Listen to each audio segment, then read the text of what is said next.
So Heather, thank you for being here. I'm curious, what went through your mind the moment that you heard Alice Munro had died?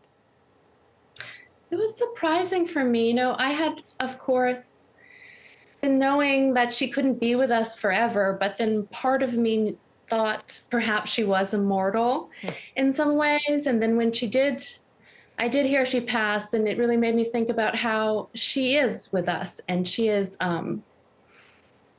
just always going to be part of the Canadian identity, and she, in a lot of ways, will never pass. On social media today, you said that every time you read Alice Munro, it's like a new experience and it changes you. How so? Oh, it's remarkable. Last month I was really sick, and I had to cancel a trip to Paris, and I just decided I had been wanting to reread Alice Munro because there were some stories that I hadn't read in 30 years, and I wanted to make sure I wasn't missing any.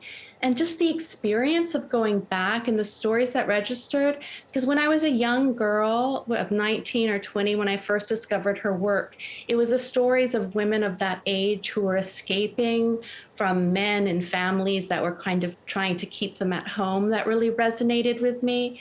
And then this time, the middle-aged women, I realized there were these characters who were so ferocious and wild and just irreverent. Like, we don't realize sometimes just how wickedly clever and subversive Alice Munro is. And then when I was reading all her books and all the stories back to back, these women, I just realized they really put themselves first in a way that is so radical, because as young women and through our lives, we're taught to be caregivers, to be daughters, to be mothers, to be wives. But with Alice Munro, there is inside each of her strange little lonely female characters this existential idea that a woman's desire to be free and to live her life fully is the most important thing for her.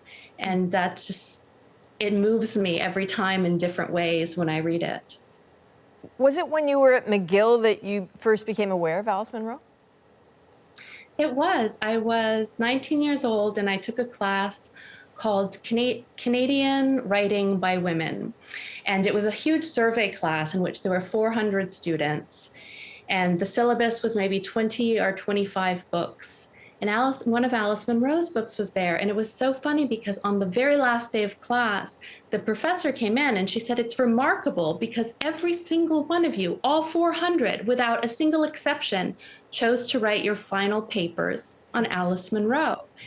And it just, at that point, it showed to me the power that Alice Munro's writing has, that crystal clear resonance that just makes your heart get so excited with recognition. I thought it was something I was personally responding to, because it always feels as though Alice Munro is whispering these secrets into your ears, and it's this intimate relationship. And I thought, oh, only I in this whole class have this relationship with Alice Munro. But no, all 400 students had fallen madly in love with this resonant, exciting, devilish voice. I feel like so many people are going to discover her again right now, and I'm just wondering how you think we should be remembering her. You hear people say, great female writer, great Canadian writer. I mean, she's one of the greats, period. So how should we remember her, do you think?